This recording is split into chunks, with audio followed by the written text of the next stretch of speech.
Hello बच्चों, welcome to ether. हम लोग आ गए हैं आज बच्चों लेक्चर 10 पे, जो कि चैप्टर 7 हम लोग पढ़ रहे थे। अगर आपने इससे पहले वाले लेक्चर नहीं देखे तो देख लेना जाके।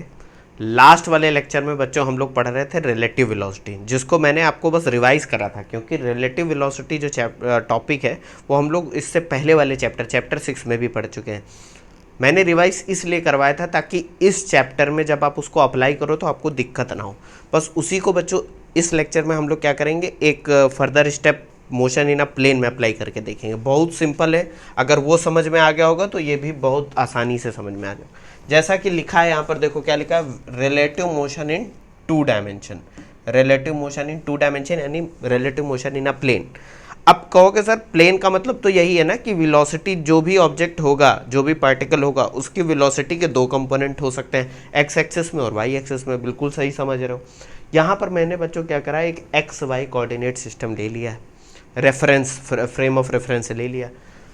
एक हमने मान लिया है ऑब्जेक्ट है या पार्टिकल है ए, जिसकी वेलोसिटी है वी ए इस डायरेक्शन में, और एक हमने ले लिया है पार्टिकल बी या ऑब्जेक्ट बी, जिसकी वेलोसिटी है वी बी इस डायरेक्शन में। दिख रहा है कि नहीं, vector V B. Particle A की पोजीशन है पोजीशन वेक्टर आर ए से जो रिप्रेजेंट कर रहे हैं, पार्टिकल बी की पोजीशन को पोजीशन वेक्टर आर बी, यानी ओरिजिन से उसकी पोजीशन क्या है।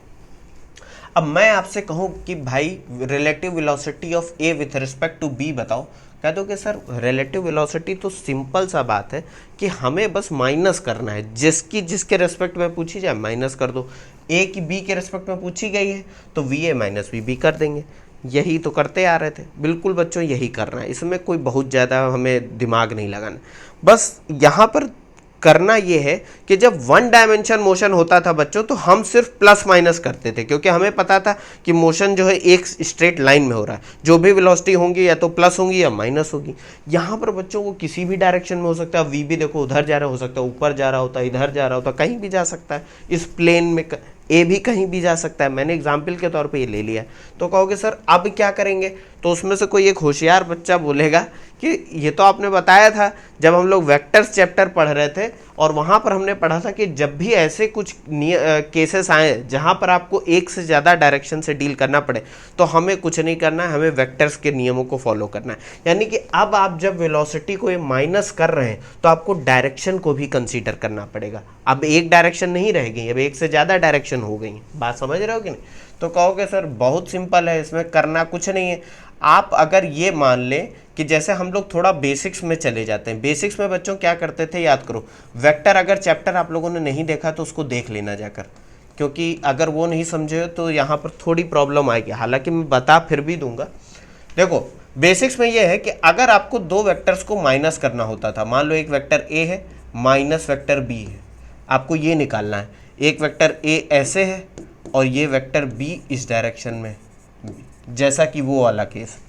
तो आप कहते थे, क्या कहते थे कि सर अगर हम इनका रिजल्टेंट निकालें, लेकिन रिजल्टेंट निकालें ए प्लस ब्रैकेट में माइनस बी का, माइनस बी वेक्टर, तो हमें ये ए माइनस बी मिल जाएगा और हम डायरेक्ट आंसर निकाल देंगे।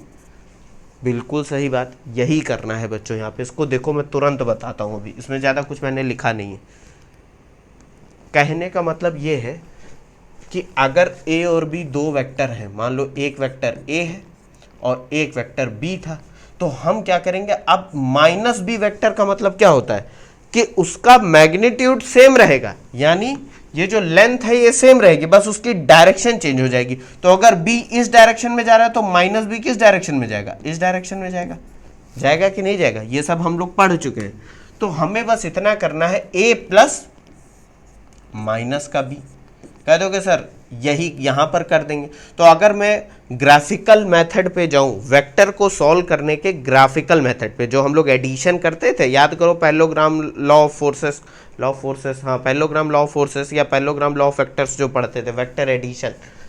तो यहाँ पर हम क्या कर देंगे, ए को ड्रॉ करेंगे पहले, याद आ रहा है कुछ, और फिर माइनस बी को ड्रॉ करेंगे, उसकी टेल को रखेंगे ए की हेड पे और ड्रॉ कर देंगे ऐसे।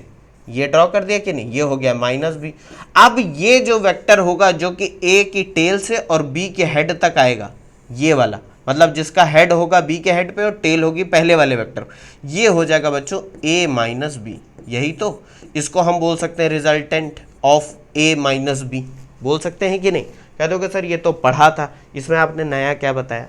नया कुछ नहीं बताया, ये आपको रिवाइज करने के लिए, क्योंकि हम अभी इसी को अप्लाई करने वाले हैं। अब बच्चों एक चीज़ ध्यान दो, हमें क्या निकालना है? हमें निकालना है velocity of A with respect to B, जो कि है V A minus V B, है कि नहीं है? वी ए किस डायरेक्शन में? इस डायरेक्शन में। वी बी किस डायरेक्शन में? इस डायरेक्शन में। तो करना कुछ नहीं है, ये हम ड्रॉ कर लेंगे V A plus V B उस डायरेक्शन में थी, तो माइनस की वी बी क्या हो जाएगी? ये हो जाएगी कि नहीं? अब बस इन्हीं को आपको ड्रॉ करने ले। अब कहोगे सर ड्रॉ करने का मतलब क्या है? देखो जो बच्चे वेक्टर पढ़ चुके हैं वो तो सब समझ रहे होंगे मैं क्या बता रहा हूँ, जो नहीं पढ़े मैं आपसे रिक्वेस्ट कर रहा हूँ वो पढ़ लो जाके चैप्टर, क्योंकि ये फिर दिक्कत देगा थोड़ा। जैसे मैं फिर भी बता देता हूँ, मान लो वेलोसिटी ए दे रखी है 3 किलोमीटर पर आवर, तो आपको करना कुछ नहीं है, 3 किलोमीटर पर आवर, अब किलोमीटर में तो आप स्केल से ड्रॉ नहीं करने लगोगे, आप 1 किलोमीटर पर आवर को 1 सेंटीमीटर मान के 3 सेंटीमीटर की लाइन खींच दोगे, वो वी ए हो जाएगी। उसी तरह वी बी मान लो दे रखी है 5 किलोमीटर पर आवर, तो आप क्या करोगे? 5 सेंटीमीटर की लाइन उसकी डायरेक्शन में खींच दोगे। यही मैं यहाँ बताना चाह रहा हूँ। तो यहाँ इस वाली मेथड को देखो, इसको यहाँ पर अप्लाई करो, तो ये क्या हो जाएगा? अगर मैं एक पॉइंट, इसको एक रेफरेंस पॉइंट ओ मान लिया करो, एक रेफरेंस पॉइंट ओ ले लिया और यहाँ से मैंने वी ए ड्रॉ कर दी, और इसके हेड से माइनस वी बी की टेल जोड़ दी, ये माइनस वी बी। तो ये वाला जो वेक्टर होगा जो पहले के टेल से और फाइनल वाले वेक्टर के हेड तक जाएगा, ये हो जाएगा बच्चों V A minus V B, या इसको हम लोग सिंपली बोल सकते हैं V A with respect to B. यही आपकी रिलेटिव वेलोसिटी है। अब आपको करना कुछ नहीं, स्केल उठाओगे, ये तो आप ड्रॉ कर चुके होगे क्योंकि वी बी की भी डायरेक्शन पता है, माइनस वी बी की डायरेक्शन भी पता होगी, वी ए की भी डायरेक्शन पता होगी। आप स्केल से इसको मेजर कर लोगे, कह दोगे भैया इतनी वेलोसिटी है, और प्रोट्रैक्टर से इसका एंगल पता कर लोगे, कह दोगे इस डायरेक्शन में, क्योंकि ऑब्वियस सी बात है वेलोसिटी कोई भी हो, चाहे रिलेटिव ही क्यों ना हो, उसका मैग्नीट्यूड भी बताओगे और डायरेक्शन भी बताओगे। ये बात बच्चों ध्यान रखना, जब भी किसी क्वेश्चन में आपसे वेलोसिटी पूछी जाए, बहुत बच्चे गलती करते हैं, वो सिर्फ वैल्यू निकाल के चले जाते हैं। अरे भैया वेलोसिटी एक वेक्टर क्वांटिटी, उसका डायरेक्शन भी बताओ कि किस डायरेक्शन में जा रही। बात समझ गए? कह दोगे सर ये तो हमको समझ में आ गया, ये बहुत सिंपल है, यहाँ से सॉल्व कर देंगे। लेकिन अब बात फिर आती है कि एग्ज़ाम में जब आप जाओगे तो वहाँ तो आप स्केल यूज़ करोगे नहीं। देखो मैं इन एग्ज़ाम्स की बात नहीं कर रहा हूँ, ये जो सब्जेक्टिव टाइप के होते हैं आपके, जो हाफ ईयरली और एनुअल एग्ज़ाम, जैसे कि आप किसी कंपटीशन के लिए तैयारी कर रहे हो, तो वहाँ पर आप स्केल लेके बैठोगे तब तो हो जाएगा। अब मैं एक और बात बताऊँगा, पहले इसको लिखो। उस केस में कैसे निकालेंगे? ये तो हो गया ग्राफिकल मेथड, ग्राफिकली हम कैसे निकाल सकते हैं। एनालिटिकल मेथड बताता हूँ जिसमें आप सिर्फ मैथमेटिक्स का यूज़ करके वैल्यू बता दो, ठीक है? ये आप देख लो एक बार, शुरू से देख लो। ये कह दोगे सर ये सब कोई ज़्यादा कठिन चीज़ नहीं, ये तो पता ही था हमें। पता था तो फिर से देख लो, उसमें क्या दिक्कत। अब एनालिटिकल मेथड का मतलब है कि भाई हम ऐसा कौन सा फॉर्मूला यूज़ करें कि हमें पता चल जाए। तो एक चीज़ देखो ज़रा, एक तरीका होता है रिलेटिव वेलोसिटी तो 2 डायमेंशन में और पता करने का। क्या कि अगर एक वेक्टर है आपका वी ए और उनको टेल और टेल से ही जोड़ दो। वी बी बच्चों किस डायरेक्शन में था? वी बी उस डायरेक्शन में था, तो वी ए को हमने एक पॉइंट ले लिया और उससे ड्रॉ कर दिया, और वी बी को हमने ऐसे ड्रॉ कर दिया, ऐसे वी बी की भी टेल को ए की टेल से जोड़ दिया, ए की टेल से जोड़ दिया। अब हमसे पूछ क्या रहा है? Velocity of A with respect to B. पहले क्या आ रहा है? पहले आ रहा है ए, तो हम क्या करेंगे? ए की तरफ जाता हुआ एक एरो बी के हेड से ड्रॉ कर देंगे। बात समझे कि नहीं? यही हो जाएगी velocity of A with respect to B. तो यानी अगर टेल टू टेल कॉन्फ़िगरेशन में जोड़ रहे हो, यानी कि दोनों वेक्टर की टेल जोड़े दे रहे हो, तब क्या करना होगा? जिस वेलोसिटी को पूछा जा रहा है, जिसके रिस्पेक्ट में, पहले वाले लेटर की तरफ आपको एक एरो ड्रॉ करना है, उससे दूसरे वाले लेटर यानी कि ए का बी के रिस्पेक्ट में, तो ए की तरफ उस लेटर को जाना चाहिए। ये हो जाएगी velocity of A with respect to B. बात समझ गए? कह दो कि सर यहाँ से भी देखो, अब बच्चों ध्यान से समझो, ये देखो डायरेक्शन हमको ऐसे दिखने को मिल रही है, यहाँ पर भी देखो डायरेक्शन भी पता चल रही है, लेंथ भी आ गई। अगर आप किसी एग्जाम्पल को वैल्यू लेके सॉल्व करोगे, मेरे एक होमवर्क है, मान लो वी ए की वैल्यू 3 किलोमीटर पर आवर है और वी बी की वैल्यू 4 किलोमीटर पर आवर ले लेना, और उसका एक्स एक्सिस एंगल 60 डिग्री माना। तो जब आप ये ट्राइंगल बनाओगे, सॉल्व करोगे उसको, तो ये जो वैल्यू निकल के आएगी, आप इसको जब स्केल से मेजर करोगे और इसका एंगल, वो सेम वैल्यू इस केस में आएगी। दोनों मेथड बच्चों सेम है। सेम इसलिए है कि देखो वी ए बी की वैल्यू उसी डायरेक्शन में जा रही है जैसा इस डायरेक्शन में आ रही थी, यहाँ पर आ रही है कि नहीं, और इसकी वैल्यू जब मेजर करोगे तब भी वही वैल्यू आएगी। अब अगर आपसे कोई पूछे कि भैया वी बी ए कितना होगा, तो कह दो कि बहुत सिंपल है, अगर मैं वी ए को ऐसे ड्रॉ कर रहा हूं और उसी के टेल से वी बी को ड्रॉ कर रहा हूं, तो कुछ नहीं करना। अगर वी बी ए पूछा गया है तो पहले वाले लेटर की तरफ जाता हुआ एरो ड्रॉ कर दो, ए के हेड से, ये वी बी ए। अब देखो ये हमारे जो हम लोगों ने पढ़ रखा है उसके हिसाब से भी है कि वी बी ए जो होगा वो minus of V A B होगा, तो माइनस ये जा रहा है इस डायरेक्शन में, वी बी ए जा रहा है अपोजिट डायरेक्शन में, है कि नहीं है? ये देखो यहाँ से दिख भी रहा है, दिख रहा है कि नहीं? ये होगा V A minus V B, ये हो जाएगा वी बी माइनस वी। ये सब समझ गए आप। अब एक चीज़ और मैं बताता हूँ, कह दो सर अभी भी आप ग्राफिकल मेथड बता रहे हो, एनालिटिकल मेथड नहीं बता रहे हो। वो बच्चों बहुत सिंपल है, वो आपको मैं बता चुका हूँ। आपको ये ध्यान होगा कि मैंने कहा था जब भी दो वेक्टर के बीच का एंगल पता करना हो तो उनको हमेशा टेल टू टेल कॉन्फ़िगरेशन में जोड़ा जाता है। मान लेते हैं थीटा एंगल है वी ए और वी बी के बीच में, थीटा एंगल है वी ए और वी बी के बीच में। तो आपको याद होगा मैंने जब रिजल्टेंट बताया था ए माइनस बी का, याद करो ए माइनस बी का, तो ये बताया था कि नहीं, ए माइनस बी के केस में अगर ए और बी के बीच का एंगल थीटा है तो ए माइनस बी रिजल्टेंट की वैल्यू कितनी आती थी, magnitude A square plus B square minus 2ab cos theta आती थी कि नहीं आती थी वैल्यू? कह दो कि हाँ सर यही तो बताया था। अब ये कैसे आती थी ये सब मैं बता चुका हूँ, जल्दी से मैं बता भी देता हूँ ये कैसे आती थी, ये आपको ध्यान है। क्यों आता था ऐसा ये भी देख लेते हैं। अभी मैंने बताया बच्चों कि आपको जब दो वेक्टर सब्ट्रैक्ट करने हो तो क्या करना है, ए को प्लस के माइनस बी से जोड़ देना है, यही तो करते थे।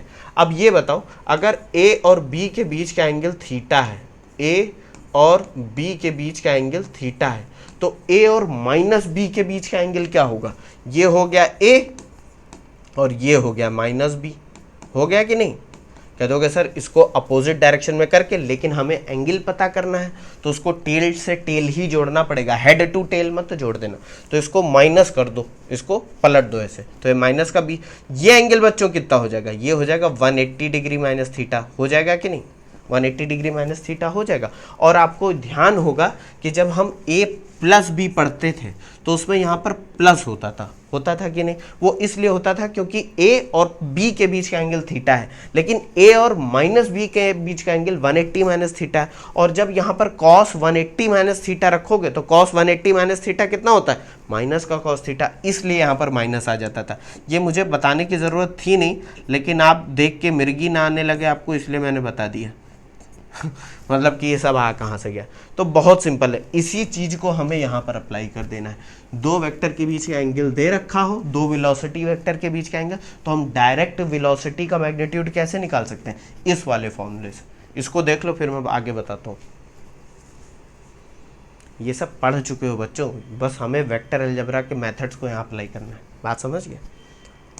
तो इससे हमें क्या पता चला कि भैया अगर दो वेलोसिटी इस तरीके से हैं, वी ए है और ये है वी बी, और इनके बीच का एंगल है थीटा, तो velocity of A with respect to B कह लो इसका मैग्नीट्यूड, या velocity of B with respect to A कह लो इसका मैग्नीट्यूड, दोनों ही बराबर होंगे किसके, V A square plus V B square minus का 2va we B cos theta. ये बच्चों फॉर्मूला अप्लाई कर दोगे तो आपको वैल्यू मिल जाएगी VAB या VBA की। कहोगे सर ये दोनों कैसे? अरे भाई अभी मैंने बताया मैग्नीट्यूड की बात हो रही है, इसका मतलब उसकी वैल्यू, और VAB जो वैल्यू होती है वही VBA वैल्यू होती है, बस वो अपोजिट डायरेक्शन में होती है। अभी हम लोगों ने देखा था ना, तो वैल्यू तो दोनों की इस फॉर्मूले से आ जाएगी। अब कहोगे सर आपने अभी बताया कि डायरेक्शन कैसे निकालनी है। देखो बच्चों, डायरेक्शन निकालने के लिए आप याद करो tan थीटा से हम लोग ग्राफिकली निकाल सकते हैं। इसको हम और अच्छे से समझेंगे जब अभी हम एक क्वेश्चन सॉल्व करेंगे। कैसे? उसमें हम डायरेक्शन बड़ी आसानी से निकाल लेंगे। ठीक है, इसको पहले देख लो।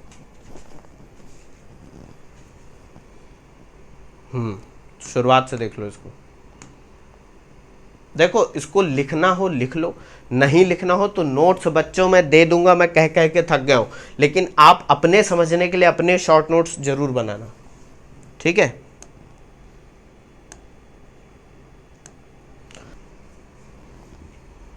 तो देखो इतनी बातें तो आपको समझ में आ गई जो हम लोगों ने करी कि भैया अगर VAB या VBA निकालना हो तो हमें बस वेक्टर को माइनस कर देना, और जो हम लोगों ने नियम पढ़े थे वेक्टर अलजेब्रा में वही अप्लाई करने हैं। एक ये जब हम लोग न्यूमेरिकल सॉल्व करेंगे, ये बच्चों न्यूमेरिकल हम दो मेथड से सॉल्व करेंगे।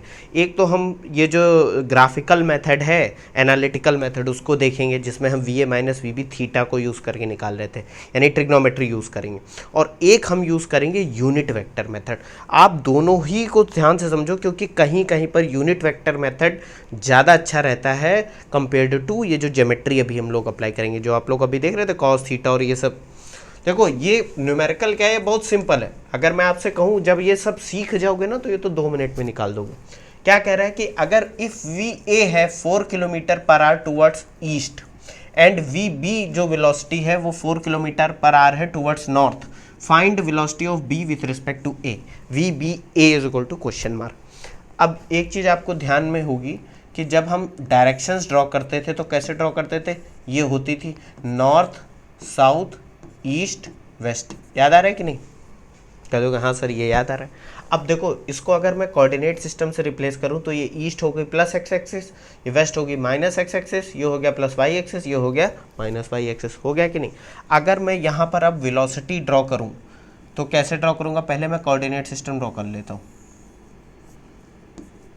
ठीक है, x minus x y minus y, ये ओरिजिन। अब वेलोसिटी a कितनी दे रखी है, वेलोसिटी a दे रखी है 4 kilometre per hour towards east, east की डायरेक्शन, ईस्ट यानी प्लस एक्स एक्सिस, तो प्लस एक्स एक्स। यहाँ पर ओरिजिन पे मैंने क्या करा है, वेलोसिटी ड्रॉ कर दी, ऐसे लिख लिया, और ये हमने ले ली VA, वेलोसिटी है VA। उसी तरह वेलोसिटी VB कितनी है बच्चों, वेलोसिटी VB भी है 4 किलोमीटर पर आवर, लेकिन अब बोर्ड्स की डायरेक्शन है नॉर्थ, नॉर्थ का मतलब हो गया प्लस का वाई एक्सिस। तो यहाँ टेल टू टेल कॉन्फ़िगरेशन अगर मैं जोड़ूँ तो यहाँ पर ओरिजिन लिया और यहाँ से हमने ये ड्रॉ कर दी VB। ठीक है, VA VB का मैग्नीट्यूड भी दे रखा है 4 और 4। कह दोगे सर ये तो बहुत आसान है, VA की वैल्यू कितनी दे रखी है, ये दे रखी है 4, और ये भी कितनी दे रखी है 4। अब यहाँ पर बच्चों एक दिक्कत आएगी, अभी मैं बाद में बताऊंगा क्या दिक्कत आएगी। आप कहोगे सर यहाँ वेक्टर क्वांटिटी यूज़ कर रखे हो, यहाँ पर एक नंबर लिख रखे हो, ये तो गलत है, डायरेक्शन आपको बतानी चाहिए। इसलिए बच्चों मैं अभी इस वाले पहले मेथड जिससे मैं यूज़ कर रहा हूँ उसमें मैं क्या करूँगा, सिर्फ VA VB का मैग्नीट्यूड लिख रहा हूँ, क्योंकि डायरेक्शन तो मैंने एरो से दिखाई ही दी। तो ये है बच्चों हमारा फर्स्ट मेथड सॉल्व करने का, जो कि ग्राफिकल मेथड है। ठीक, बाद में यूनिट वेक्टर मेथड यूज करेंगे। अब कह दोगे सर VA VB पता चल गई, ओरिजिन पॉइंट पता, और दोनों के बीच का एंगल कितना है, देखो दोनों के बीच का एंगल 90 डिग्री है, क्योंकि ऑब्वियस सी बात है ईस्ट और नॉर्थ में एंगल कितना है 90 डिग्री। अब इसको सॉल्व कैसे करेंगे, इसको देख लो पहले। इसमें ये लिखना हो तो बच्चों लिख लेना, क्योंकि ये बेसिकली न्यूमेरिकल तो है लेकिन ये आपको दोनों मेथड समझाने के लिए भी लिखा गया है, इसलिए इसको लिख लो आप। ठीक है, अब मैं आपसे एक बात ये कहूँगा कि भैया VA VB तो पता चल गया, VBA हमें पता करना है, VBA। तो एक बात बच्चों ध्यान में रखना, ये बात अभी मैं आपको नोट भी करा दूंगा, और आप ध्यान में हमेशा रखना कि इन क्वेश्चंस को सॉल्व करने का सबसे अच्छा तरीका होता है कि आप सारे वेक्टर्स को एक ही पॉइंट से ड्रॉ करो। इसका मतलब सारे वेक्टर्स की टेल जो है वो एक ही पॉइंट पर आके मिले। अब एक बात ये समझो, अगर मैं ये वाले मेथड में ये ओरिजिन है, ये वी ए ड्रॉ हो गई, वी बी ड्रॉ हो गई। तो मैंने अभी बताया था कि अगर मैं वी बी की तरफ जाती हुई एक लाइन खींच दूँ, एरो खींच दूँ, तो ये वी बी ए हो जाएगा। कह दोगे सर बिल्कुल हो जाएगा, यही वी बी ए है। और ये जो इसकी डायरेक्शन है वो आप कम प्रोटेक्टर से देख लोगे और इसकी लेंथ मेज़र करोगे तो आपको मैग्नीट्यूड मिल जाएगा। या अगर एनालिटिकल मेथड यूज़ करना है तो यहाँ पर आप क्या लगा दोगे, पाइथागोरस थ्योरम। देखो ये 4 है, ये 4 है, तो ये वैल्यू कितनी होगी, under root perpendicular square plus base square, यहाँ से भी आ जाएगा।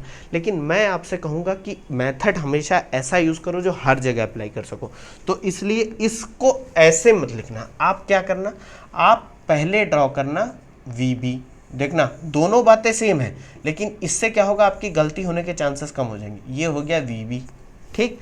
ये मेथड क्यों यूज़ कर रहे हैं इसका भी कारण है, क्योंकि आप जब वेलोसिटी बताओगे तो सिर्फ मैग्नीट्यूड तो बताने नहीं है, आपको डायरेक्शन भी बतानी है। अब यहाँ से क्या होगा, मैग्नीट्यूड तो आसानी से निकल जाओगे, under root 4 square plus 4 square. अब इसकी डायरेक्शन बतानी है, आप क्या करोगे, ये वाला एंगल नाप के बता दोगे, मेजर करके बता दोगे कि भैया ये मान लो 45 डिग्री है, तो वी बी ए की डायरेक्शन 45 डिग्री होगी। लेकिन कहाँ से, किस एक्सिस से बताया है, ये तो डायरेक्शन माइनस एक्स एक्सिस से बना रहा है। देखो माइनस एक्स एक्सिस से क्लॉकवाइज डायरेक्शन में, एक्स एक्सिस से एंटी क्लॉकवाइज डायरेक्शन में, वो भी ये वाला एंगल बता रहा है। तो इतनी कंफ्यूजन ना हो, इसलिए बच्चों ध्यान में क्या रखना है कि सारे वेक्टर को टेल टू टेल कॉन्फ़िगरेशन में जोड़ना है। यहाँ देखो ये दो वेक्टर वी ए और वी बी तो टेल टू टेल जुड़े हुए हैं, लेकिन वी बी ए जो है वो टेल टू टेल नहीं जुड़ा हुआ, वो वी ए के हेड से वी बी के हेड तक गया है। तो हम लोगों ने जो अभी दूसरा वाला पॉइंट पढ़ा था जब बेसिक्स पढ़ रहे थे कि अगर आप वी बी को ऐसे ड्रॉ करो और V B minus V A निकालना है ना, तो वी ए को माइनस वी ए कर दो ऐसे, इसको माइनस वी ए का डायरेक्शन क्या होगा,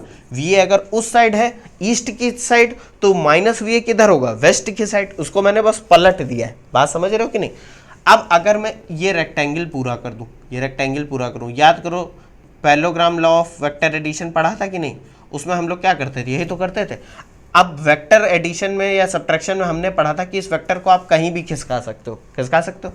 तो इसको अगर आपको ऐड करना हो तो क्या करोगे, इसकी टेल को उठाकर वी बी के हेड पे रख दो। तो ये भी तो माइनस का वी ए ही है, बस आपने इसको खिसका दिया है। तो अभी मैंने बताया कि V B minus V A अगर निकालना है तो ये हो गया वी बी, ये हो गया माइनस का वी ए, इसके टेल से इसकी हेड तक लेके जाओ, ये हो जाएगा वी बी ए। हो जाएगा कि नहीं हो जाएगा, कह दोगे सर बिल्कुल हो जाएगा, क्योंकि वी बी ए कितना है, वी बी ए है वी बी माइनस का वी ए। तो वही तो मैंने करा, वी बी माइनस का वी ए हमने जोड़ दिया, वी बी माइनस का वी ए, इन दोनों को जोड़ दिया। अब देखो दोनों को जोड़ने का मतलब है V A V B plus bracket में माइनस का वी ए, वही यहाँ पर करा। अब चाहे पहले वी ए को रख दो चाहे वी बी को रख दो, उससे फ़र्क नहीं पड़ता है, ठीक है, बात समझ गया। कह दो कि सर ये हमको समझ में आ गया, लेकिन इससे फ़र्क क्या पड़ा, फ़र्क बच्चों अभी बताता हूँ क्या पड़ा, बहुत फ़र्क पड़ा। अब आ जाते हैं न्यूमेरिकल पे। न्यूमेरिकल क्या था, वी बी की वैल्यू कितनी थी बच्चों, 4, वी ए की वैल्यू कितनी थी 4, लेकिन अपोजिट डायरेक्शन में, तो ये भी हो जाएगी 4। अब ये वैल्यू कितनी है आपको निकालनी है। ये अगर मैं एक ये ट्राइंगल पूरा कर दूं तो ये तो 90 डिग्री होगा, क्योंकि ये 90, इस एंगल को मैं थीटा मान लेता हूँ। ये वैल्यू है वी बी ए।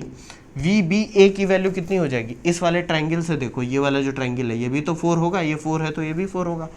तो वी बी ए की वैल्यू कितनी हो जाएगी, under root perpendicular square plus base square, यही तो होगा। देखो perpendicular square plus base square, ये वाले राइट एंगल ट्राइंगल में जाओ तो ये 4 है तो ये भी 4 हो जाएगी।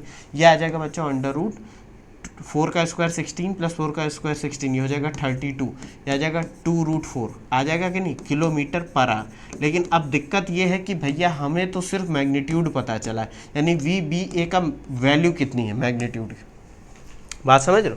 हमें अभी डायरेक्शन नहीं पता चली है, क्यों, क्योंकि हमसे डायरेक्शन भी तो पूछेगा कि भाई वी बी ए जो है रिलेटिव वेलोसिटी, उसकी वैल्यू भी बताओ और उसकी डायरेक्शन भी बताओ।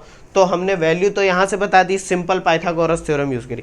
अब अगर आप tan थीटा लगाओ इस वाले किसमें, ट्राइंगल में, तो tan थीटा बच्चों क्या हो जाएगा, इसको आप पूरा कर दो, जैसे वहाँ पूरा करा इसको पूरा कर दो। ये था O, ये आपकी वी बी है, ये वी ए है माइनस का वी ए, तो tan थीटा हो जाएगा परपेंडिकुलर अपॉन बेस, ये वैल्यू हो जाएगी 1, थीटा आ जाएगा 45 डिग्री। कह दोगे सर यानी कि वर्टिकल से ये एंगल बना रहा है 45 डिग्री। ये जो VBA है वेलोसिटी, वो वर्टिकल से एंगल बना रही है 45 डिग्री। इसका मतलब क्या है, अगर east west north south direction को ध्यान में रखा जाए तो ये हो गया आपका ईस्ट, ये है वेस्ट, ये है नॉर्थ, ये है साउथ, और 45 डिग्री पे कौन सी डायरेक्शन, ये नॉर्थ वेस्ट डायरेक्शन होती है कि नहीं। तो आंसर आपका क्या होगा कि भैया VBA जो है वो है कितनी है, 2√4 kilometre per hour towards north west answer, क्योंकि 45 डिग्री लिखो या नॉर्थ वेस्ट लिखो दोनों ही बातें सेम। ठीक, आप कह दोगे कि सर यहाँ पर एक चीज़ आप बहुत गलत कर रहे हो। गलत ये कर रहे हो कि आपने डायरेक्शन दिखा दी इस साइड, इसलिए आपने यहाँ पर -4 नहीं दिखाया। यहाँ पर भी डायरेक्शन दिखा दी इसलिए +4, वो तो खैर लिखा ही हुआ है, वो नहीं दिखाया। लेकिन अगर आपको tan थीटा निकालना था तो ये तो -4 था, यहाँ पर -4 रखना था, और यहाँ पर -1 आता तो थीटा कुछ 135 डिग्री आना चाहिए।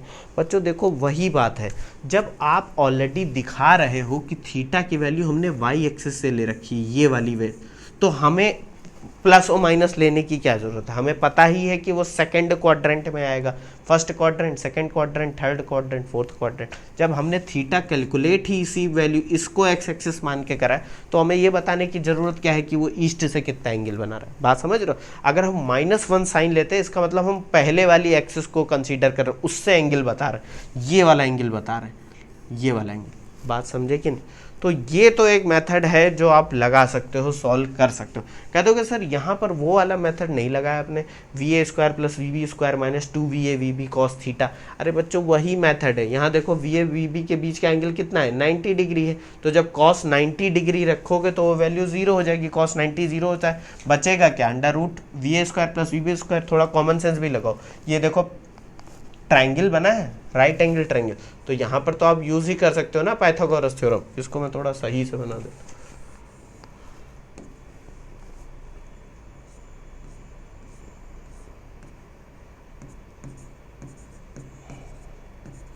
बात समझ गए कि नहीं। इसको देख लो एक बार, शुरू से देख लो। तो हमने करा कुछ नहीं, फिर से मैं याद दिला दूं, जो भी वेलोसिटी दे रखी है उन सब को हमने क्या करा, एक ही टेल पॉइंट, एक ही पॉइंट से ड्रॉ करा। यहां पर देखो VBA देखो इस डायरेक्शन में जा रहा है, ये भी अगर कैलकुलेट करोगे तो परपेंडिकुलर अपॉन बेस ये भी आ जाएगा, tan थीटा = 1, 4/4 45 डिग्री। और इसमें भी पाइथागोरस थ्योरम लगाओगे तो √4² + 4², क्योंकि ये भी 4 है, ये भी 4 है। तो देखो दोनों ही केसेस में आंसर सेम आ रहे हैं। लेकिन ऐसे अगर आप करके चले आओगे तो थोड़ा वो ऑकवर्ड लगेगा, ठीक है, क्योंकि ये मेथड जो है ये हर किताब में आपको लिखा मिलेगा। मेथड कुछ नहीं है, बस हमने थोड़ा फेर बदल कर दी है। VA को -V अपोजिट डायरेक्शन में ले जाके जोड़ दिया है, VB - VA निकालना था ना, वही तो करा हमने। बात समझ गए कि नहीं। इसको देख लो एक बार। फिर आपको मैं एक और चीज़ यूनिट वेक्टर मेथड से बताता हूँ, क्योंकि वो बहुत अच्छा तरीका होता है। मुझे इन सब से ज़्यादा तो वो तरीका पसंद है। देख लिया। अब सेकंड मेथड देखो, बहुत इंटरेस्टिंग है और मज़ा भी आएगा। देखो इन सब क्वेश्चनों में अगर बच्चों आप दिमाग ज़्यादा लगाने लगे, अब एक बात बस ध्यान में रखनी है कि टेल टू टेल जोड़नी है। और जिस भी एक्सिस से एंगल पूछा जाए, एंगल तो वो आपसे यही पूछेगा कि डायरेक्शन बताओ उसकी। ये कभी बहुत रेयर केस होता है कि ये पूछे कि बताओ ईस्ट से किस डायरेक्शन में या एक्स एक्सिस से किस डायरेक्शन में जा रहा है। आपसे बस ये पूछ लेगा डायरेक्शन बताओ, तो आप कहीं से भी बता दो, बस लिख देना कि ये डायरेक्शन कहाँ से बता रहे हो, ये वाई एक्सिस से कितने एंगल पे है कि एक्स एक्सिस से कितने एंगल पे, ये सब लिख देना। अब आप बोल दो 20 किलोमीटर पर आवर आंसर है 30 डिग्री। अब ये 30 डिग्री कहाँ से भैया, कहाँ से 30 डिग्री, वाई से एक्स 30 डिग्री की एक्स से 30 डिग्री, ये सब बता देंगे। चलो बहुत बातें होंगी। सेकंड मेथड क्या है, ये भी बहुत, ये मेथड तुम बहुत अच्छा लगता है मुझे, क्योंकि इसमें ज़्यादा दिमाग लगाने ही नहीं पड़ता है। देखो ये x, ये -x, ये +y, ये -y, ठीक है, ये ओरिजिन। अब VA कितनी है, VA है 4, लेकिन ये तो भैया मैग्नीट्यूड है ना, ये तो मैग्नीट्यूड है, और वेलोसिटी एक वेक्टर क्वांटिटी है। तो याद करो जब भी हमको वेक्टर क्वांटिटी को रिप्रेजेंट करना होता था एक्स वाई में, तो हम यूनिट वेक्टर का यूज़ करते थे, क्योंकि हमें IJK ये यूनिट वेक्टर पता है जो कि एक्स वाई और जेड डायरेक्शन को दिखाते हैं। यहाँ पर क्योंकि 2 डायमेंशनल मोशन है, इसलिए बात हम सिर्फ करेंगे किसकी, बात हम करेंगे I और J की। या के की भी, लेकिन 2 ही चीज़ें होनी चाहिए, तीसरी नहीं होगी। तो देखो वी ए क्या है, वी ए है इस डायरेक्शन में, एक्स डायरेक्शन में, तो 4i कैप ये हो जाएगी वी ए। और वी बी क्या है, वी बी है आपकी 4j कैप, क्योंकि वाई डायरेक्शन में है ना, तो जे कैप हो गई।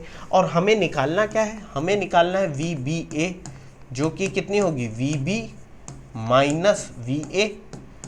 अब यहाँ से हमको पता है कि वी ए है हमारी 4i कैप और वी बी है हमारी 4j कैप। इन दोनों की वैल्यू इसमें रख दो, तो वी बी ए बच्चों कितना आ जाएगा, वी बी ए आ जाएगा, वी बी की वैल्यू है 4j कैप माइनस का 4i कैप। इसको और थोड़ा सही से लिख लो तो ये हो जाएगा माइनस का 4i कैप प्लस का 4j कैप।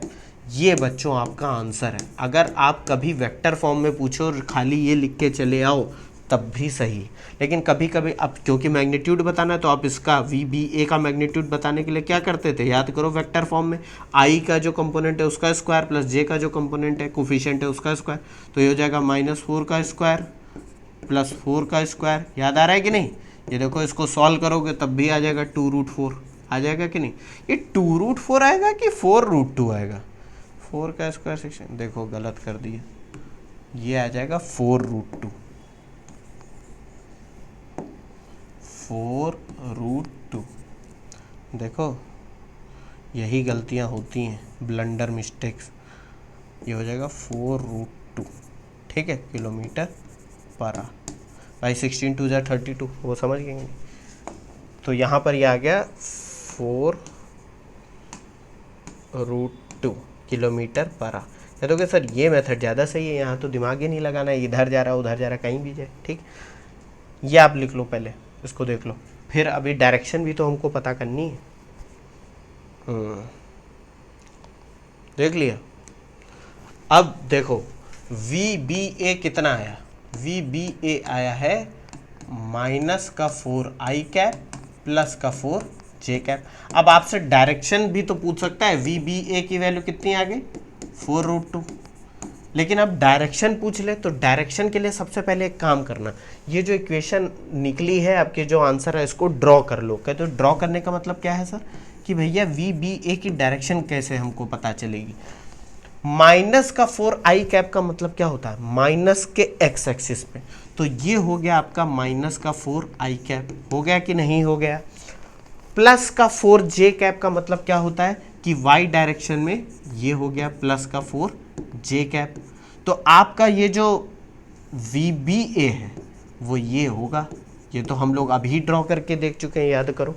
इससे पहले वाले जो मेथड में हमने देखा, देखो ये ड्रॉ करा था, यही तो आया था, ये देखो। और हमें इस वाले मेथड से भी यही पता चला कि इस इक्वेशन से हमको यही तो पता चलता है कि x डायरेक्शन में -4 यूनिट और y डायरेक्शन में +4 यूनिट।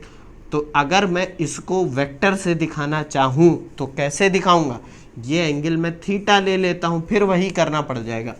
यहाँ पर tan थीटा क्या होगा, tan थीटा होगा बच्चों, याद करो, जो x कंपोनेंट होता है i का कंपोनेंट, क्योंकि वर्टिकल एक्सिस से ले रहे हो तो ये हो जाएगा -4/4, ये हो जाएगा -1। अब यहीं देखो बच्चों, फिर हमने गलती कर दी, अभी मैंने बताया माइनस का प्लस का ये सब मत लेना, आप खाली लो 4/4। कैसे, tan theta is equal to ये वाली वैल्यू, देखो इसको मैं साफ बनाता हूँ थोड़ा,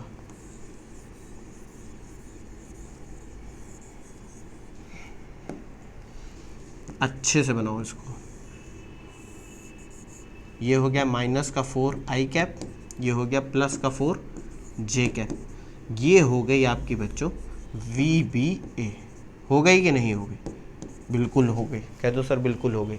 ये हो गया रेक्टेंगल आपका पूरा, रेक्टेंगल पूरा, ये रेक्टेंगल लग नहीं रहा, रेक्टेंगल ही है, मतलब ये थीटा एंगल है क्योंकि ये 90 है। ये हो गया माइनस का 4i कैप, हो गया कि नहीं। इसको खिसका के ऊपर लेके जो अभी तक करते यार, tan थीटा की वैल्यू 4/4, ये हो जाएगी 1, तो थीटा हो जाएगा 45 डिग्री। 45 डिग्री का मतलब होता है अगर ईस्ट वेस्ट नॉर्थ साउथ से जाओगे तो ये हो गया नॉर्थ, ये हो गया साउथ, ये हो गया ईस्ट, ये हो गया वेस्ट, ये अभी मैंने बताया ये हो जाएगा नॉर्थ वेस्ट डायरेक्शन। तो आंसर क्या हो गया आपका total 4√2 kilometre per hour towards, फिर देखो वही आंसर आ गया, टूवर्ड्स नॉर्थ वेस्ट आंसर। बस बच्चों इतना ही समझाना है, तो इससे ज़्यादा इसमें दिमाग नहीं लगाना है। दोनों मेथड देखो कितने अच्छे हैं। अच्छे कुछ नहीं, देखो यहाँ पर अगर आप बहुत ज़्यादा दिमाग लगाने लगे तब दिक्कत होगी। जिस भी डायरेक्शन में वेलोसिटी दे रखी हो उसको ड्रॉ कर दो टेल टू टेल, और उसमें जहाँ भी पाइथागोरस थ्योरम लग रही हो लगा दो, सॉल्व कर दो। या अगर पाइथागोरस नहीं लग पा रही है तो उनके बीच में जो वी ए वी बी के बीच में एंगल हो वो V A square plus V B square minus 2 V A V B cos theta में वैल्यू पुट कर देना, आंसर आ जाएगा। आप समझ गए कि नहीं? इसको देख लो एक बार।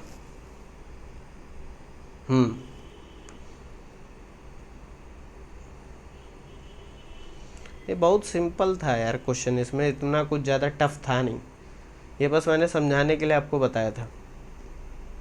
ठीक है।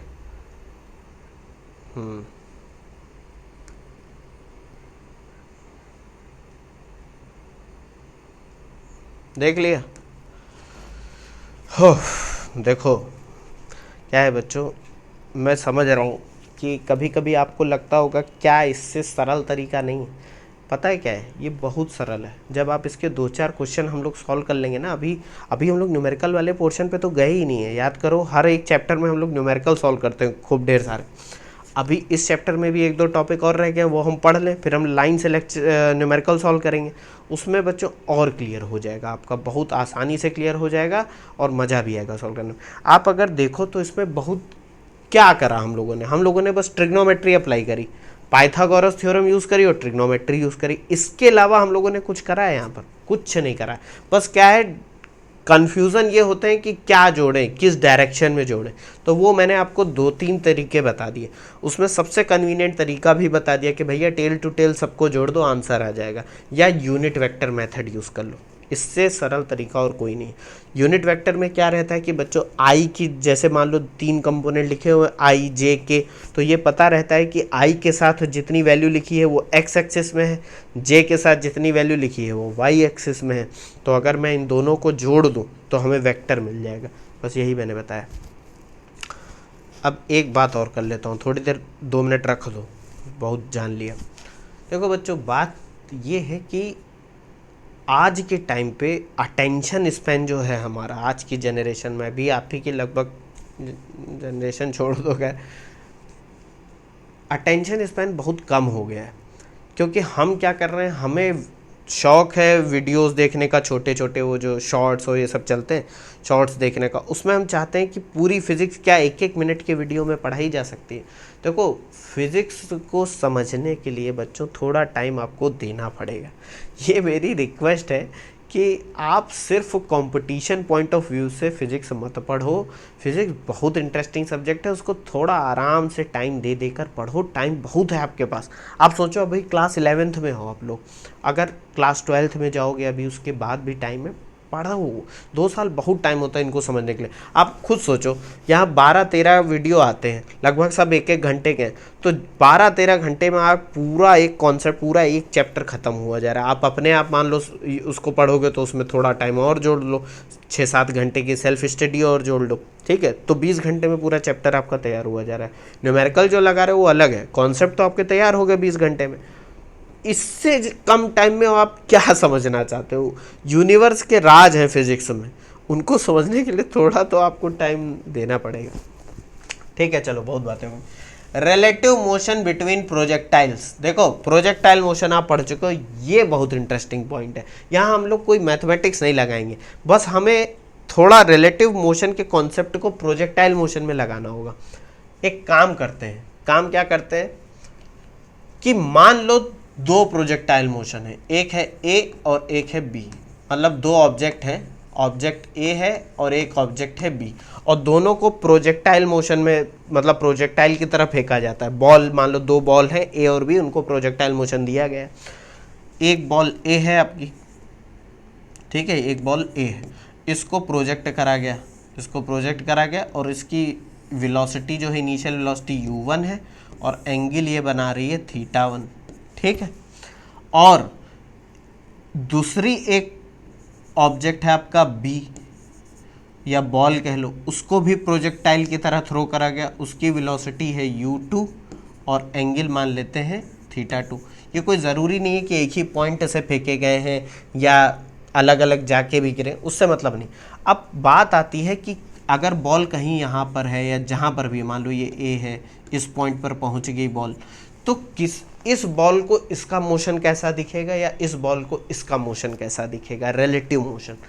अब यहाँ पर बच्चों बहुत इंटरेस्टिंग चीज़ है। एक बात बताओ, इसका आंसर आपको देना होगा। अगर मैं आपसे पूछूं कि इस बॉल ए बी को, बॉल ए का मोशन कैसा दिखेगा, ये कर्व पाथ पे प्रोजेक्टाइल मोशन की ही तरह दिखेगा या सर्किल की तरह दिखेगा या कैसा दिखेगा, तो आपका आंसर क्या होगा कि बॉल ए का मोशन बी के रिस्पेक्ट में या बी का मोशन ए के रिस्पेक्ट में कैसा होगा। आंसर मैं बता देता हूँ, अभी आप इतना दिमाग नहीं लगा पाओगे, या लगा भी सकते हो, बहुत सिंपल आंसर है। भले ये दोनों इंडिविजुअली प्रोजेक्टाइल मोशन कर रहे हैं, पैराबोलिक पाथ पे जा रहे हो, देखो ए जाएगा ऐसे गिरेगा जाके कहीं पे, बी जाएगा ये भी कहीं गिरेगा जाके ऐसे, ठीक। अब मेरा क्वेश्चन ये है कि बी को ए का मोशन कैसे दिखाई देगा, कैसे दिखाई देगा मतलब क्या वो उसको ऐसा ही दिखाई देगा या किसी और तरीके से दिखाए। आंसर है बच्चों इसका स्ट्रेट लाइन, स्ट्रेट लाइन। कह दो कि क्या बात कर रहे हो सर, स्ट्रेट लाइन। अब इमेजिन करके देखो, मज़ा आ जाएगा। मान लो आप और आपका दोस्त दोनों को किसी तोप में भर दिया गया है और दोनों को फायर करा गया, अलग अलग एंगल, अलग अलग वेलोसिटी पे, आप भी हवा में उड़ रहे हो, वो भी उड़ रहा है। अब होगा क्या बच्चों, देखो इन दोनों बॉल्स पर सिर्फ एक एक्सेलरेशन लग रहा है, जो कि एक्सेलरेशन ड्यू टू ग्रेविटी। इस पर भी जी लग रहा है और इस पर भी जी लग रहा है, दोनों ही डाउनवर्ड डायरेक्शन में लग रहे हैं। तो अगर मैं आपसे कहूं acceleration of B with respect to A या acceleration of A with respect to B कितना होगा, तो आप कह दोगे A minus B, acceleration of A minus acceleration of B. दोनों की वैल्यू भी सेम है और दोनों एक ही डायरेक्शन में, तो वैल्यू जीरो आ जाएगी कि नहीं आ जाएगी। यानी ना तो बॉल बी का कोई एक्सेलरेशन हो रहा है ए के रिस्पेक्ट में, ना ए का एक्सेलरेशन हो रहा है बी के रिस्पेक्ट में।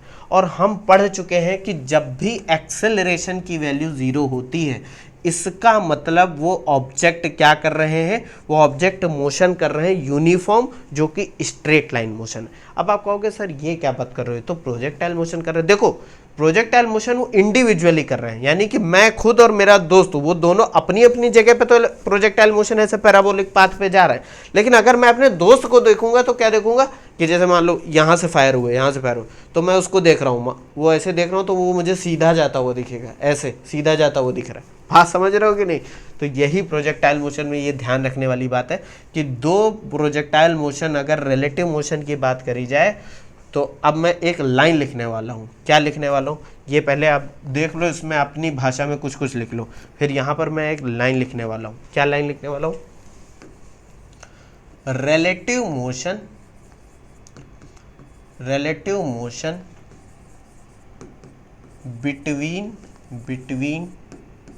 Between two projectiles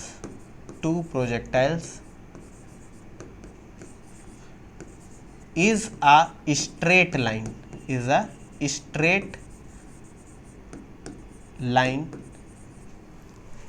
and also the motion is uniform. ये बच्चों पॉइंट ध्यान में रखना। कहोगे सर ये तो बहुत अच्छी बात आपने कह दी, ये समझ में भी आ गया मेरे। अब मैं आपकी जगह होता तो मैं कंफ्यूज होता दो बातों में कि भैया ए पर तो एक्सेलरेशन लग रहा है जी, और जब भी एक्सेलरेशन होगा तो या तो उसकी वेलोसिटी चेंज होगी या डायरेक्शन वेलोसिटी का चेंज होगा। ए के साथ तो ऐसा हो भी रहा है, क्योंकि देखो वो जैसे जैसे आगे जा रहा है उसकी डायरेक्शन चेंज होती जा रही है। बी के साथ भी सेम चीज़ें हो रही, लेकिन जब दोनों को एक साथ अगर मैं ऐसे प्रोजेक्ट कर रहा हूँ तो बी को ये मोशन ए का दिखेगा कि वो स्ट्रेट लाइन मोशन है, स्ट्रेट लाइन, या ए को भी दिखेगा कि ये स्ट्रेट लाइन मोशन है। बात समझ रहे हो कि नहीं। यहाँ आपस की बात चल रही है, यहाँ एक दूसरे के रिस्पेक्ट में बात चल रही है, इंडिविजुअल बात नहीं चल रही। तो क्यों ऐसा, क्योंकि दोनों के ही बीच में रिलेटिव एक्सेलरेशन कितना है, जीरो। तो जब रिलेटिव एक्सेलरेशन जीरो हो जाएगा तो रिलेटिव मोशन कैसा हो जाएगा, एक स्ट्रेट लाइन। क्योंकि अभी तक हम पढ़ते आ रहे हैं कि जब एक्सेलरेशन जीरो हो तो motion uniform motion in a straight line होता है। बात समझे। वही यहाँ पर मैंने लिखा है कि relative motion between two projectile is a straight line and also the motion is uniform, या डायरेक्टली कह सकते हो uniform motion in a straight line. बात समझ गए। अब यहाँ पर दो केसेस हैं, ये बच्चों बहुत अच्छे केसेस हैं। क्या केसेस हैं, पहला केस ये है कि अगर हॉरिजॉन्टल कंपोनेंट ऑफ वेलोसिटी दोनों के सेम हो, अभी मैं बताऊंगा, पहले मैं थोड़ी अंग्रेजी लिख दूं, horizontal component of velocity is same. Horizontal component का मतलब है कि इनको इस तरीके से प्रोजेक्ट करा गया है कि जितनी स्पीड से ये ए वाली आगे बढ़ रही, आगे, हॉरिजॉन्टल का मतलब होता है आगे बढ़ना, बी वाली भी उतनी ही तेजी से आगे बढ़ रही। मतलब तुम और तुम्हारा दोस्त आगे जितनी तेजी से जा रहे हो दोनों सेम है, वेलोसिटी सेम है दोनों की, यानी कि u1 cos θ1 और u2 cos θ2 ये दोनों क्या है, सेम है। उस केस में क्या होगा, ये सेम है, उस केस में स्ट्रेट लाइन तो दिखेगी हमको, मतलब एक ऑब्जेक्ट को दूसरे का, बॉल बी को बॉल ए का मोशन स्ट्रेट लाइन तो दिखेगा, लेकिन वो होगा, मोशन होगा vertical straight line. Motion is, देखो कितना इंटरेस्टिंग है, मजा आ जाएगा, वर्टिकल स्ट्रेट लाइन। कह दो कि कैसे सर, कैसे, बहुत इंटरेस्टिंग है कि जब ये दोनों ऑब्जेक्ट प्रोजेक्ट करे जाएंगे और दोनों की हॉरिजॉन्टल स्पीड सेम होगी, यानी वर्टिकली, वो देखो मेरे हाथ को देखना, सब समझोगे, ये दोनों ए और बी हैं, प्रोजेक्ट करेंगे भैया, ठीक है। अब दोनों आगे तो सेम स्पीड से बढ़ रहे हैं, लेकिन वर्टिकल वेलोसिटी अलग अलग है। तो देखो इसको मोशन कैसा दिख रहा है, इसको ऊपर जाता हुआ दिख रहा है कि नहीं, स्ट्रेट लाइन में वर्टिकल जाता हुआ दिख रहा है कि नहीं, यही आपको भी दिखेगा। अगर आप इमेजिन करो कि आप और आपका दोस्त ऐसे उड़ रहे हो, प्रोजेक्टाइल मोशन कर रहे हो, तो आपको क्या दिखेगा कि क्योंकि दोनों सेम वेलोसिटी से आगे जा रहे हो तो उसमें तो कोई चेंज दिखेगा नहीं, लेकिन आपको ये जरूर दिखेगा कि वो देखो ऊपर जा रहा है, या उसको दिखेगा कि आप नीचे से ऊपर आ रहे हो। बात समझ में आ रही है कि नहीं। तो जब horizontal component of velocity same होगा तो मोशन जो होगा, रिलेटिव मोशन, यहाँ पर एक पॉइंट लिखना भूल गया, ये जरूर लिखना, relative motion is vertical straight line. दोनों को एक दूसरे का मोशन वर्टिकल लगेगा कि ये ऊपर जा रहा है। आप इमेजिन करना, बस आप इमेजिन करो इसको, मजा आ जाएगा। अगर relative horizontal component of velocity same है तो रिलेटिव मोशन एक वर्टिकल स्ट्रेट लाइन होगी। और दूसरा केस क्या है, अगर वर्टिकल कंपोनेंट सेम है,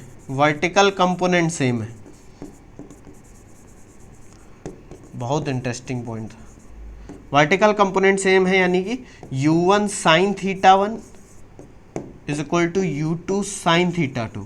इसका मतलब समझ रहे हो कि भाई जब प्रोजेक्ट करा गया तो वो जितनी, एक तो आगे भी जाता है प्रोजेक्टाइल और एक ऊपर भी जाता है, ये सब हम लोग पढ़ चुके हैं। तो जो ऊपर जितनी तेजी से जा रहे हैं वो सेम है, तो पता है क्या दिखेगा, एक ऑब्जेक्ट दूसरे को ऐसे देखेगा कि ये आगे बढ़ रहा है, यानी मोशन उनका स्ट्रेट लाइन होगा लेकिन हॉरिजॉन्टल स्ट्रेट लाइन होगी। अब आपको ये लगेगा कि आपका दोस्त तो जो है वो आगे आपसे जा रहा है स्ट्रेट लाइन में, हॉरिजॉन्टली आगे जा रहा है, बात समझ रहे हो। या एक को दिखेगा जो कि वो एक पीछे जा रहा है स्ट्रेट लाइन, एक आगे जा रहा है एक पीछे जा रहा है। देखो फिर से मेरे हाथ को देखना कि भैया वर्टिकली तो दोनों सेम जा रहे हैं, एक वेलोसिटी से जा रहे हैं, लेकिन हॉरिजॉन्टल सेम नहीं है। तो देखो क्या दिख रहा है, एक देखो आगे जाता हुआ दिख रहा है लेकिन हॉरिजॉन्टल लाइन। तो यहाँ पर क्या है, relative motion is horizontal straight line. यहाँ पर मैं पूरा नहीं लिख रहा हूँ, दोनों ही बातें, इसको देख लो, ध्यान से समझ लो, लिख भी लो, इसको तो लिख ही लो कि दो प्रोजेक्टाइल के बीच का मोशन जो होता है रिलेटिव मोशन, वो हमेशा स्ट्रेट लाइन दिखता है और वो यूनिफॉर्म मोशन होता है। दो केसेस होते हैं कि अगर horizontal component of velocity same है, मतलब उनको इस तरीके से प्रोजेक्ट करा गया है कि उनकी हॉरिजॉन्टल वेलोसिटी सेम है, तो एक दूसरे को दोनों का मोशन वर्टिकल दिखेगा, ठीक है। और अगर ऐसे फेंका जाता है कि उनके vertical component of velocity same है तो एक दूसरे को दोनों का मोशन हॉरिजॉन्टल दिखेगा। देखो relative motion is horizontal straight line, ये लिख लेना है, मैं शॉर्ट फॉर्म में लिख दिया हूँ, रिलेटिव मोशन,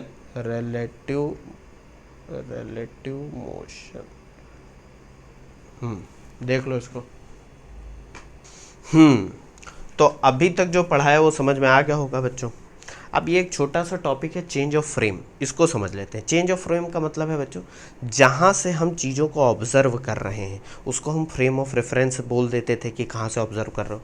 अगर हम फ्रेम ऑफ रेफरेंस को ही चेंज कर दें तब क्या होगा? जैसे मैंने आपको एक एग्जांपल दिया था कि जो बंदा रेलवे प्लेटफॉर्म पर बैठा है उसको ट्रेन जा रही होगी तो जाते हुए दिखेगी। अगर दो ट्रेन पैरेलली एक ही वेलोसिटी से जा रही हैं तो एक ट्रेन को दूसरी ट्रेन रेस्ट पे दिखेगी। तो ऐसा चेंज क्यों आ रहा है? ये चेंज इसीलिए आ रहा है क्योंकि आप जहाँ से चीज़ों को ऑब्जर्व कर रहे हो वो चेंज हुआ जा रहा है, यानी फ्रेम ऑफ रेफरेंस चेंज हुआ जा रहा है।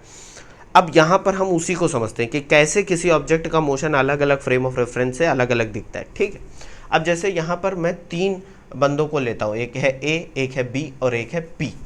हमें पी का मोशन ऑब्जर्व करना है 2 बंदों से, मतलब ए भी देख रहा है पी का मोशन, बी भी देख रहा है। ए से मैंने एक फ्रेम ऑफ रेफरेंस अटैच कर दिया है एक्स वाई, ये दिख रहा है। फ्रेम ऑफ रेफरेंस ऐसा कोई फिजिकल चीज़ तो होती नहीं है, वो किसी बंदे पे अटैच करने का मतलब होता है कि आपने उस बंदे की सामने वाली डायरेक्शन को मान लो एक्स मान लिया, ऊपर वाली डायरेक्शन को वाई मान लिया, यही तो मतलब है इसका।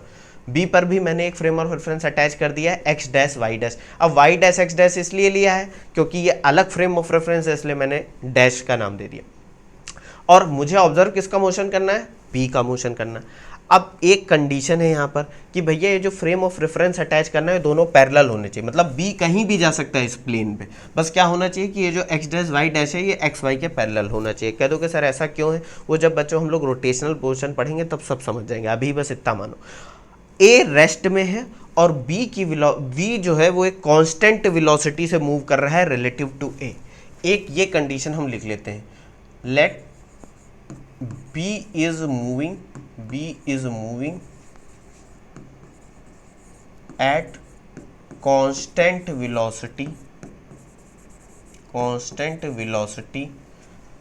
relative to A। और ये वेलोसिटी हम मान लेते हैं, late B is moving at constant velocity relative to A, ये मान लेते हैं VBA, यानी velocity of B with respect to A, और A रेस्ट में है आपका। अब बच्चों यहाँ ध्यान से समझो, अगर मैं कहूँ कि B की पोजीशन A के रिस्पेक्ट में, पोजीशन वेक्टर RBA से डिफाइन कर रहा हूँ मैं, P की position with respect to B क्या है? RPB।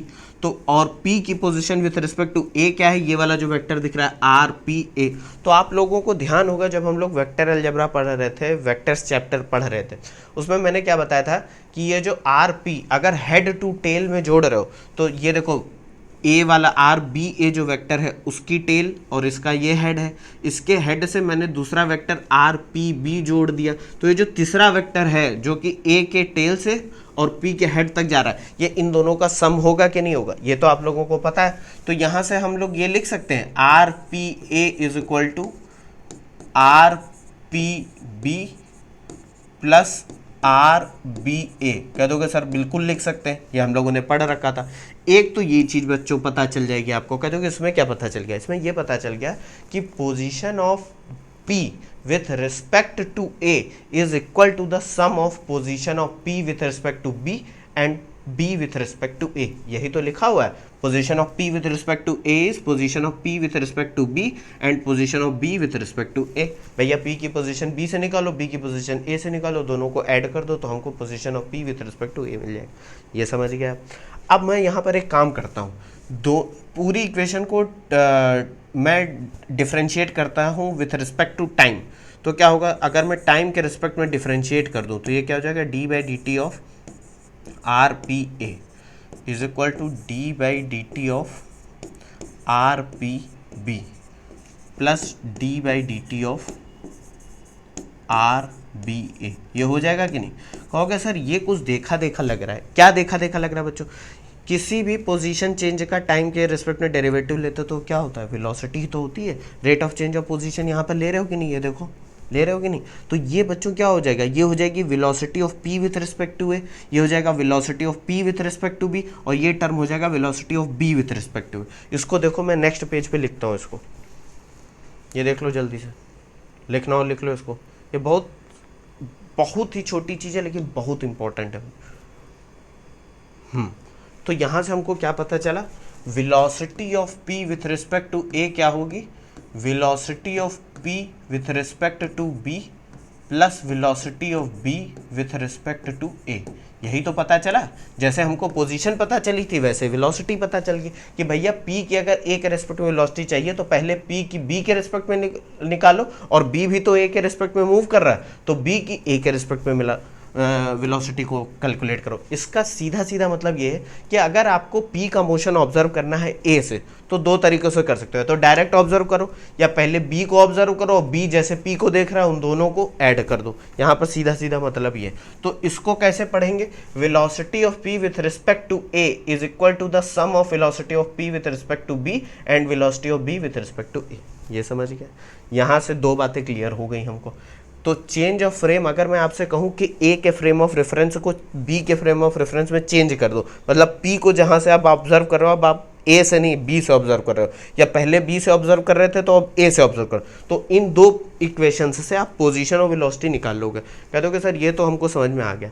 अब मैं एक काम और करता हूँ, मैं एक बार और इसका डेरिवेटिव ले लेता हूँ। तो D by D T of V P A, मतलब फिर से डिफ्रेंशिएट कर देता हूँ, D by D T of V P B plus D by D T of V B A. अब ये देखो बच्चों क्या है, rate of change of velocity क्या होता है, ये पढ़ा रखा हम लोगों ने, ये एक्सेलरेशन होता है। तो ये देखो आ गया बच्चों, A P A is equal to A P B plus A B A. अब यहां पर बच्चों खेल हो गया। खेल क्या हो गया कि अभी हम लोगों ने एक एजम्पशन माना था कि B जो फ्रेम ऑफ रेफरेंस है, ये बंदा B जो है वो A के रिस्पेक्ट में कांस्टेंट वेलोसिटी से मूव कर रहा है, यानी कि उसकी relative velocity with respect to A जो है VBA वो कांस्टेंट है। अगर वेलोसिटी कांस्टेंट है तो एक्सेलरेशन कितना होगा, 0 होगा। तो यहां पर एक पॉइंट मैं ये लिख सकता हूं, since VBA is equal to constant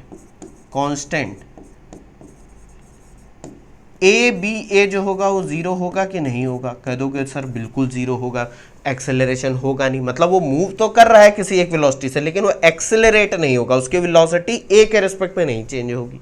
तो यहाँ से क्या निकल के आया, ये बच्चों सबसे इंपॉर्टेंट पॉइंट, ये पूरा टॉपिक ही आपको ये बात बताने के लिए मैंने पढ़ाया है। क्या, acceleration of p with respect to a is equal to acceleration of p with respect to b। ये बहुत इंपॉर्टेंट पॉइंट है बच्चों, इसको ध्यान में रखना, इंपॉर्टेंट अप टू इन्फिनिटी है ये, समझ लो। इसका मतलब क्या था कि भैया जब हम पोजीशन निकाल रहे थे तो हम दोनों को सम करे दे रहे थे यहाँ पर, समझ के, जब वेलोसिटी निकाल रहे थे तब भी हम ऐड कर दे रहे थे, लेकिन p का मोशन इन दोनों फ्रेम ऑफ रेफरेंस में अगर मैं एक्सेलरेशन देखूंगा तो p का एक्सेलरेशन चाहे b से ऑब्जर्व करो चाहे a से ऑब्जर्व करो वो सेम होगा। यही ये पॉइंट बता रहा है। बस कंडीशन क्या होनी चाहिए कि जो b है वो कांस्टेंट वेलोसिटी से मूव करना चाहिए विथ रिस्पेक्ट टू a, बस यही एक कंडीशन है। तो यहाँ पर मैं एक बात कहने जा रहा हूँ आपको, ये बात बच्चों दिमाग में रखना, फिजिक्स में मोशन में बहुत काम आएगी, कि अगर दो ऑब्जर्वर हैं जिनके बीच की रिलेटिव वेलोसिटी कांस्टेंट है, यानी कि ए और बी दो ऑब्जर्वर थे, उनके बीच की रिलेटिव वेलोसिटी कांस्टेंट है। रिलेटिव वेलोसिटी मतलब ए अगर रेस्ट पे है, मान लो ए मूव भी कर रहा होता, ये भी मूव कर रहा होता और ए भी किसी वेलोसिटी से मूव कर रहा होता, तो ये जो वी बी ए होता, velocity of B with respect to A, ये डिफरेंस कांस्टेंट होना चाहिए। मान लो ये 3 से मूव कर रहा है 3 किलोमीटर पर आवर, ये 5 किलोमीटर पर आवर, तो ये हो सकता है ये अपना कुछ चेंज कर दें, लेकिन इनके बीच का जो डिफरेंस है 5 - 3 2, ये हमेशा उतना ही रहना चाहिए। उस केस में p का जो एक्सेलरेशन होगा, चाहे b से ऑब्जर्व करो चाहे a से ऑब्जर्व करो, वो सेम होगा बच्चों। ये बहुत इंपॉर्टेंट पॉइंट है। एक्सेलरेशन चेंज नहीं होगा अगर हम फ्रेम ऑफ रेफरेंस को चेंज कर देते हैं, बस कंडीशन यही होनी चाहिए कि दोनों frame of reference constant relative velocity से मूव करने चाहिए। इतनी कहानी मैंने आपको यही समझाने के लिए बताई। तो यहाँ पर मैं एक लाइन लिखने वाला हूँ, बहुत इंपॉर्टेंट लाइन है, मैं इसको एक अलग कलर से लिखता हूँ तो और समझ, ये बहुत इंपॉर्टेंट है। नोट, क्या नोट, ऑब्जर्वर की स्पेलिंग भूल गया, on two different frame of reference, different frame of reference moving at constant velocity relative to each other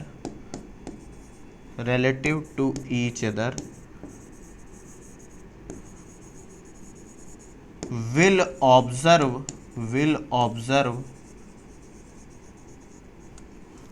same acceleration for a moving object। क्या कहना चाह रहा है? यही तो बच्चों समझाने के लिए मैंने ये सब बताया कि अगर दो डिफरेंट फ्रेम ऑफ रेफरेंस यानी ए और बी पर दो बंदे थे, वो दोनों ही पी को ऑब्जर्व कर रहे थे, वो मूव कर रहे हो, observers on two different frame of reference moving at constant velocity relative to each other, यानी ए और बी के बीच की वेलोसिटी वी बी ए कांस्टेंट हो, वो क्या करेंगे? Will observe same acceleration for a moving part object कह दो या ऑब्जर्वर कह दो या पार्टिकल कह दो, कुछ भी कह दो। दो बंदे अगर सेम रिलेटिव वेलोसिटी से मूव कर रहे हैं तो किसी तीसरे बंदे को उन एक्सेलरेशन उसका सेम होगा, चाहे यहाँ से ऑब्जर्व करो चाहे यहाँ से ऑब्जर्व। यही मैं बताना चाह रहा था कि अगर फ्रेम ऑफ रेफरेंस चेंज करते हो तो एक्सेलरेशन नहीं चेंज होगा, वेलोसिटी चेंज हो जाएगी, पोजीशन भी चेंज हो जाएगी, लेकिन एक्सेलरेशन चेंज नहीं होगा। ये बहुत इंपॉर्टेंट पॉइंट, बस कंडीशन एक ही चेंज होनी चाहिए। एक्सेलरेशन भी चेंज हो सकता है अगर ये कंडीशन फुलफिल ना हो। कौन सी कंडीशन? अगर वेलोसिटी दोनों frame of reference, relative velocity दोनों फ्रेम ऑफ रेफरेंस के बीच में अगर वो चेंज होने लगी तो ये कंडीशन अप्लाइड नहीं होगी। मान लो बी मूव कर रहा है और उसके ए से जो वेलोसिटी है वो चेंज होती जा रही है, with respect to A change हो रही, तब ये कंडीशन नहीं अप्लाई होगी। लेकिन अभी के लिए इस लेवल पे अगर हम ये कंडीशन मान रहे हैं तो ये कंडीशन अप्लाई होगी। समझ गए कि नहीं? इसको देख लो, ये पॉइंट लिख लो, बहुत अच्छा पॉइंट है बच्चों।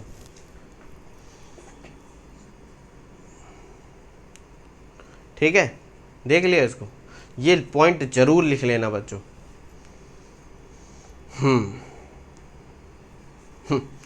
देखो बहुत कुछ पढ़ लिया हम लोगों ने और बहुत अच्छा समझ में भी आया होगा, मैं ऐसी उम्मीद करता हूँ। नहीं आया है तो आप कमेंट कर देना, मैं उसको फिर से समझा दूँगा।